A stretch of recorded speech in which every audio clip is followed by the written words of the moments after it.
Sahabat tentu sudah sering dengar istilah web dan aplikasi web. Bahkan mungkin setiap hari sahabat selalu mengakses laman web dan aplikasi web melalui perangkat smartphone ataupun komputer.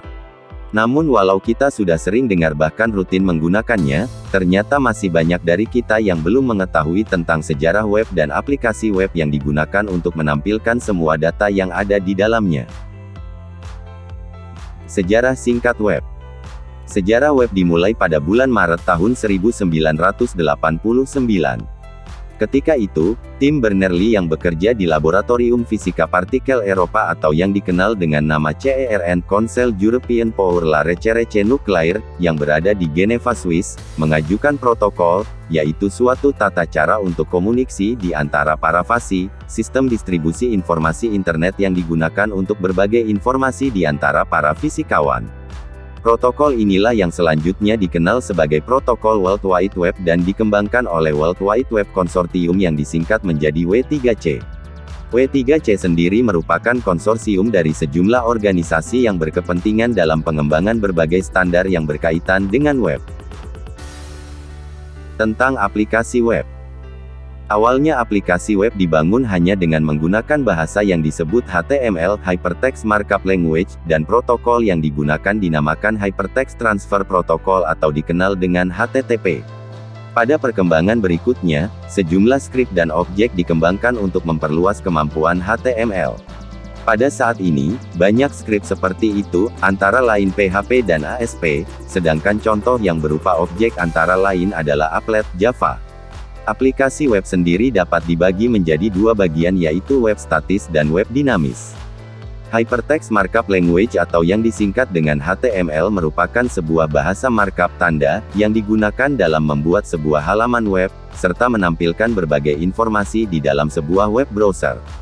HTML adalah sebuah standar yang digunakan secara luas untuk menampilkan halaman web. HTML saat ini merupakan standar internet yang didefinisikan dan dikendalikan penggunaannya oleh World Wide Web Consortium atau yang disebut dengan W3C. Web statis dibentuk menggunakan HTML saja. Kekurangan aplikasi ini terletak pada keharusan untuk memelihara program secara terus-menerus untuk mengikuti setiap perubahan yang terjadi. Kelemahan ini diatasi dengan model aplikasi web dinamis. Web dinamis terkadang diartikan sebagai halaman yang dilengkapi dengan animasi gambar, selain dapat berinteraksi dengan basis data. Arsitektur aplikasi web diperlihatkan pada gambar, di mana klien berinteraksi dengan web server. Secara internal, web server berkomunikasi dengan middleware dan middleware inilah yang berhubungan dengan basis data atau database. Web server adalah server yang melayani permintaan klien terhadap halaman web. Apache, Internet Information Server atau disingkat IIS, dan SAM merupakan contoh perangkat lunak web server.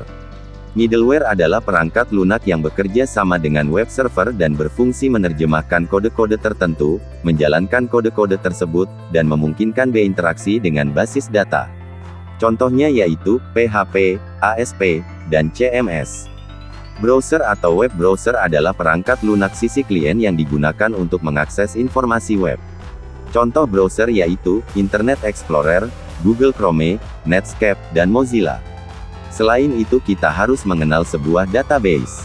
Database merupakan kumpulan informasi yang disimpan di dalam komputer secara sistematik, sehingga dapat diperiksa menggunakan suatu program komputer untuk memperoleh informasi dari basis data tersebut. Perangkat lunak yang digunakan untuk mengelola dan memanggil query-query basis data disebut Sistem Manajemen Basis Data atau Database Management System yang disingkat DBMS. Sistem basis data dipelajari dalam ilmu informasi, di mana database yang digunakan dalam pembuatan website kali ini adalah dengan menggunakan database MySQL.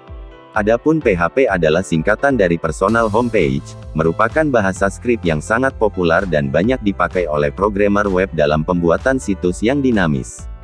Dalam aplikasi CMS tersebut, hampir seluruhnya terbuat dari bahasa pemrograman skrip PHP. PHP adalah bahasa open source yang dapat digunakan di berbagai mesin seperti Linux, Windows, dan Unix serta dapat jalankan secara runtime melalui konsol dan juga dapat menjalankan perintah-perintah sistem. Demikian sedikit penjelasan tentang sejarah web dan aplikasi web, semoga bermanfaat.